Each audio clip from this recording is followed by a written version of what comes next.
Thyroid. இது ஃபுல்லாக பார்த்தீங்கன்னா பாராதைராய்டு. இந்த தைராய்டு பேஷண்ட்டு வந்தாங்க அப்படின்னா நீங்கள் வந்து இதை நல்லா ஆக்டிவேட் பண்ணணும், இது ஃபுல்லாக ஆக்டிவேட் பண்ணணும். இந்த மேடான பகுதி ஃபுல்லாமே பாராதைராய்டு. தைராய்டு இது பாராதைராய்டு. இந்த ஏரியா ஃபுல்லாக என்ன அப்படின்னா லங்ஸு. லங்ஸ் வந்து 2 கால்லையும் வந்து தைராய்டு 2 கால்லையும். ஹார்ட்டு ஸ்க்ரீன் மட்டும் இந்த பகுதியில் மட்டும்தான் வரும், லெஃப்ட்டில் மட்டும்தான் இருக்கும், ரைட்டில் வராது. இந்த ஃபுல்லாக தைராய்டு, இதுலேயும் தைராய்டு, இதுலேயும் தைராய்டுக்கு அப்புறமா பார்த்தீங்கன்னா பாராதைராய்டு பார்த்தோமா.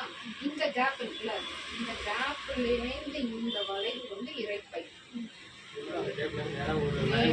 ஆமாம், இதுலேருந்து இப்போ இதுலேருந்து இரைப்பை வந்து இங்கே 3 தான் இருக்கும், 3 பையாக இருக்கும். இரைப்பை 3, அதுக்கப்புறம் செருகுடல், அந்த பை உணவு வந்து சேர்ற இடம் வந்து இருக்குது. இப்போ நீங்கள் அல்சர் இருக்குது, நெஞ்செரிச்சலாக இருக்குது, சாப்பிட்டா செரிக்க மாட்டேங்குது, செரிமான பிரச்சனை இருக்குது அப்படின்லாம் சொல்கிறோம்னா இந்த ஏரியாவை நீங்கள் நிறையா எடுத்துக்கணும். இப்படி எடுத்தீங்கன்னா அந்த என்னது இரைப்பை. ஃபஸ்ட்டு ஸ்டெப்பு நம்ம என்ன பண்ணுறோம்னா இது ரெண்டுத்தையும் ஈவனாக இருக்கான்னு பார்க்குறோம். ஈவனாக இருக்கான்னு பார்த்துட்டு ஆயில் அப்ளை பண்ணிவிட்டு ஈவனாக இருக்கான்னு பார்த்துட்டு எது குறைவாக இருக்கும் கூட இருக்குன்னு பார்த்துட்டு அதை நம்ம இப்படி எடுத்து மேலே எடுத்து விட்டுட்டு அதுக்கப்புறம் ஃபஸ்ட்டாக ஸ்டார்ட் பண்ணுறது அப்படின்னா கிட்னி தான் ஸ்டார்ட் பண்ணணும். கிட்னி, அட்ரினல், சோலார் ஃப்ளக்ஸ் அப்படின்னு சொல்லி அதை தான் நம்ம ஸ்டார்ட் பண்ணணும். அது எங்கே இருக்குது அப்படின்னா இந்த விரல் 2 விரல் இருக்குல்ல, இது இது பண்ணிங்கன்னா இப்படி இழுத்து வந்தீங்கன்னா இது ஒரு பள்ளம் வரும். இந்த 2 விரல் மடக்கிட்டிங்கன்னா அப்படியே எலும்பு இருக்கு பார்த்தீங்களா, இதுலேருந்து இப்படி இழுத்து வந்தீங்கன்னா இது ஒரு பள்ளம். இந்த பள்ளத்தை பாருங்க. அதை நீங்கள் ஃபஸ்ட்டு கற்றுக்கும் போது எல்லா ஸ்டெப்போடும் கற்றுக்கணும். அதுக்கப்புறமா நீங்கள் வந்து கரெக்டான இடத்த உங்களுக்கு தெரியும், அப்போ நீங்கள் ஆட்டோமேட்டிக்காக பண்ணுங்கள். ஆரம்ப காலத்தில் பேஷண்ட்டுக்கு என்ன பண்ணணும்னா இங்கே இழுத்து இந்த பல்லும் இந்த இதில் வந்து ஃபஸ்ட்டு என்ன அப்படின்னா adrenal solar fluxes start. Solar flux அப்படின்னா இந்த வயிற்றுலேருந்து நெஞ்சுக்குழியிலேருந்து அடிவயிறு வரைக்கும் உள்ள பகுதி எல்லாமே சோலார் ஃப்ளக்ஸ். உங்களுக்கு தெரியுமா? நீங்கள் எதுவும் நான் பேசும்போது கட் பண்ணிக்கிறேன். அவங்க அங்கே தங்கும்போது தான் நிறையா வந்து நமக்கு என்னென்ன ப்ராப்ளம்ஸ் வரும், டைஜஷன் ப்ராப்ளம், அதுவும் யூரின் ப்ராப்ளம், மோஷன் ப்ராப்ளம் எல்லாமே அந்த வயிறு சார்ந்த அந்த இடத்துல போய் ஸ்ட்ரெஸ் எனர்ஜினா நாங்கள் வந்து அப்படி தான் சொல்லுவோம். ஸ்ட்ரெஸ் எனர்ஜி அப்படிங்கிறது மனக்கவலை, துன்பம், இந்த மாதிரியான விஷயம் வந்து அங்கே போய் ஆட்கொண்டுருச்சு அப்படின்னாலே வந்து இந்த சிஸ்டம் எல்லாமே பாதிக்கப்படும். இந்த சிஸ்டம் பாதிக்கப்பட்டவங்கன்னா நம்ம ஃபஸ்ட்டு என்ன பண்ணுறோம், அவங்க மன ரீதியாக சொல்கிறது சோலார் ஃப்ளக்ஸ் எடுத்துட்டோம் அப்படின்னா அதுக்கு கீழே அட்ரைனல் அப்படிங்கிறது வந்து கிட்னியோட மேல் பகுதி. இப்போ கிட்னி பார்த்திங்கன்னா மேல் பகுதியில் தான் இந்த அட்ரைனலும் பார்த்திங்கன்னா நம்ம ஸ்ட்ரெஸ் ஒரு உடலுக்கு ரொம்ப முக்கியமான விஷயம் என்னென்னா அட்ரைனல். இந்த அட்ரினல் சுரப்பி நம்ம உடம்புல சுரக்க தான் வந்து நம்மளோட எல்லா விஷயமும் ஆக்டிவேட் ஆகும். கழிவுகள்லேருந்து வெளியில் போகும். இது எங்கன்னா கிட்னிக்கு மேலே இருக்குது. அப்போ அந்த கிட்னிக்கு மேலே இருக்கிறதுனால கிட்னி தான் கழிவு நீக்கம் பண்ணுற ஒரு உறுப்பு. ஃபைனலி நீர் மூலியமாக வந்து தள்ளும்.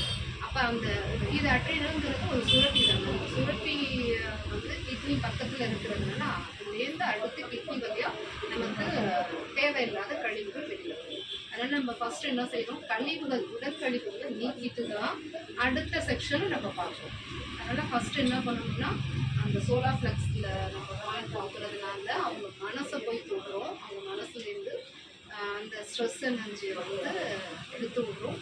அதுக்கப்புறம் அட்ரினலும் அந்த ஸ்ட்ரெஸ் எனர்ஜி தான். அது கிட்னிக்கு மேலே இருக்கிறதுனால கழிவு நீக்கத்துக்கு ரொம்ப ஹெல்ப் பண்ணுது. அடுத்து என்ன பண்ணுறோம், கிட்னி பாயிண்ட் இது 3 இப்போ அட்ரினல், கிட்னி என்ன இருக்குது, solar flux, kidney, solar plexus, adrenal, kidney. இதுலேருந்து நீங்கள் வந்து இப்படி எடுத்துகிட்டு போகணும் கழிவு. இதில் எப்படி கொடுக்கணும் அப்படிங்கிறத நான் சொல்லிக் கொடுக்குறேன். ஃபஸ்ட்டு இந்த பாயிண்டை மட்டும் சொல்லணும். இதுலேருந்து பேனா மாதிரி நான் மாறணும். இதுலேருந்து என்ன பண்ணுறோம், கிட்னி இங்கே வந்துடும்.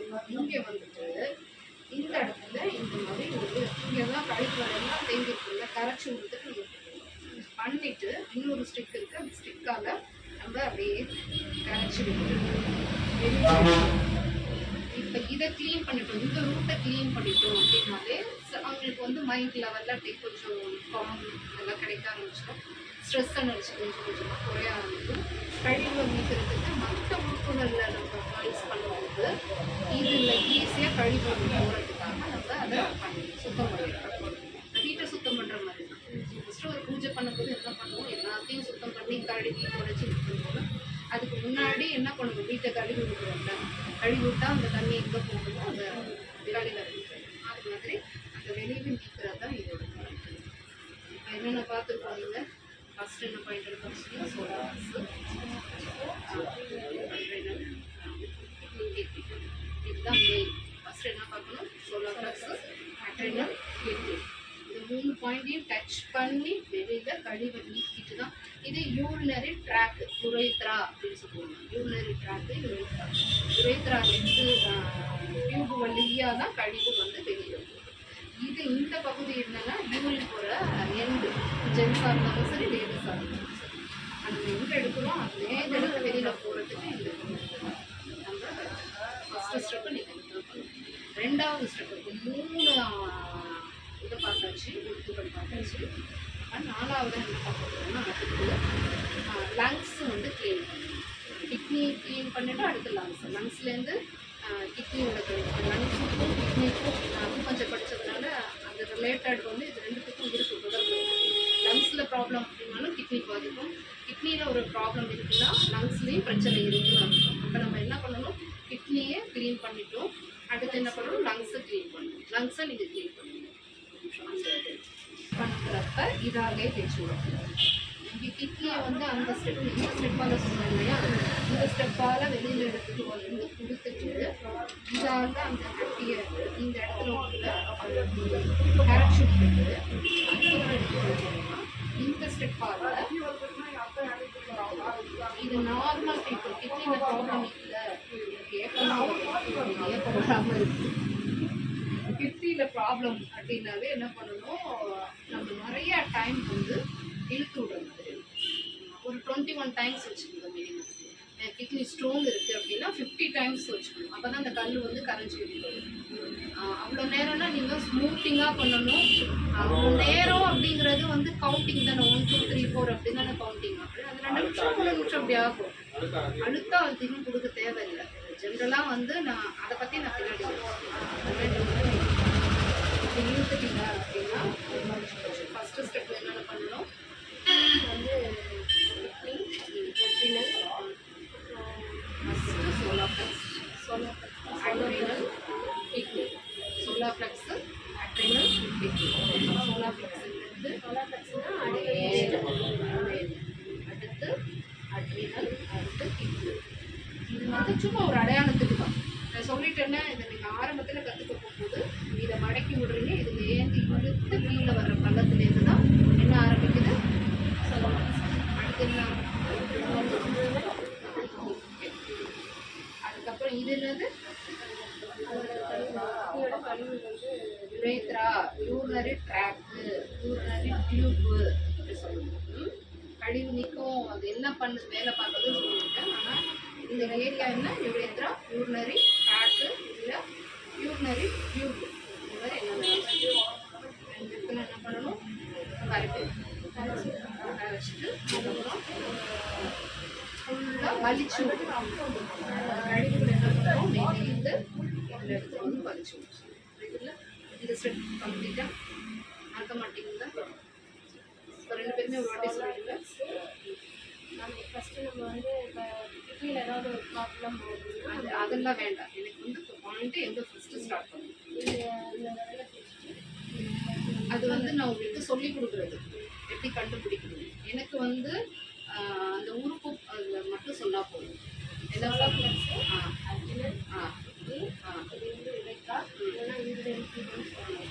நீங்கள் இப்போ என்கிட்ட சொல்லும்போது யுரேத்ரா, ஆனால் எனக்கு புரியும், நீங்கள் புரிஞ்சுக்கிறதுக்காக தான் 3 டைப்பில் உங்களுக்கு சொல்லுவேன்.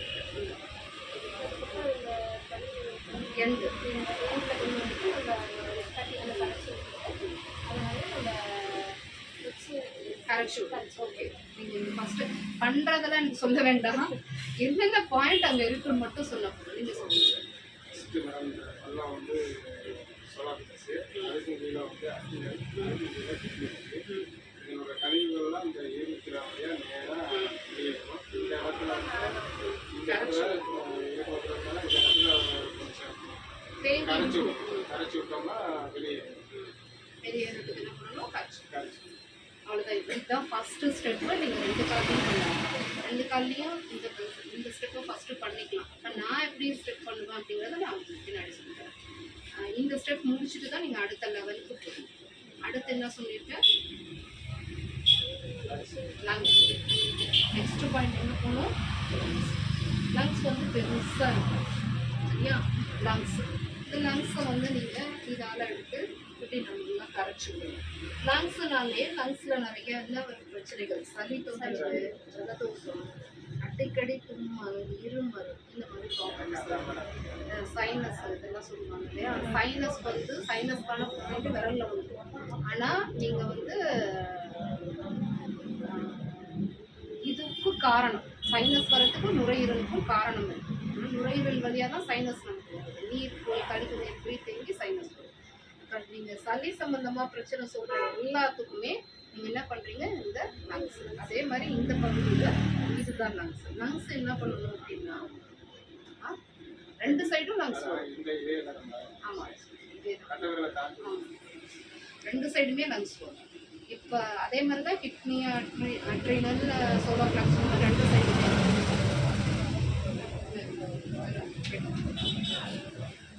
அதே மாதிரி இங்கே லங்ஸை நம்ம கரைச்சி விடுறோம். லங்ஸ் கரைச்சி விட்றோம் அப்படின்னாலே இந்த பக்கமாக தான் கரைச்சி விடுறோம். இந்த பக்கம் தானே கரைச்சி விட்டு கொண்டு வர பக்கம் தானே வருது, அது மாதிரி சொல்லுவோம். இப்போ லங்ஸை நீங்கள் கரைச்சி விட்றதுக்கு முன்னாடி ஒரு ஸ்டெப் பண்ணணும். என்னென்னா இந்த ஸ்டெப் இருக்குல்ல, இதால் வச்சு ஏன் அப்படின்னா, ஆமாம், இது எந்த ஏரியா அப்படின்னா ஷோல்டர் ஏரியா. திரும்ப இது ஃபுல்லாக உள்ள ஏரியா. இப்போ ஷோல்டர் பெயின் இதெல்லாம் சொல்கிறாங்க இல்லையா? ஏன் இதை வந்து ஸ்டெப்பு ஃபஸ்ட்டு பண்ணிவிட்டு அப்புறம் லங்ஸ் பண்ணுங்க அப்படின்னா, இதை வந்து இதுலேருந்து வரும்போது இதோட கழிவு இங்கே வந்துட்டே இப்போ நம்ம லங்ஸ் வழியாக அதையும் கரைச்சி விடணும். அதனால தான் இதை ஃபஸ்ட்டு பண்ணிவிட்டு அதுக்கப்புறம் நீங்கள் அதுக்கப்புறம் பண்ணலாம். இது எப்படி வேணாலும் பண்ணுவாங்க, ஒன்றும் பிரச்சனை இல்லை. ஆனால் நம்ம ஒரு ஸ்டெப் நீங்கள் இந்த ஸ்டெப் அப்படியே ஃபாலோ பண்ணி போகும்போது ரிசல்ட் வந்து நல்லா இருக்கும். சிலர் டக்குன்னு ஆட்டோமேட்டிக்காக லங்ஸ் இது பண்ணுவாங்க. இதுவும் வந்து கவுண்டிங் ஆமாம், பிரச்சனைக்கு பொறுத்த வரைக்கும் நார்மலாக நீங்கள் பண்ணுறீங்க அப்படின்னா எல்லாத்துக்குமே ஒரு 10 கொடுங்க. அப்போ தான் நல்லது. 1 hour கொடுக்கணும் அப்படின்னா 10 கொடுங்க. ஒரு ஆர்கன் பிரச்சனைக்காக தான் வந்திருக்காங்க.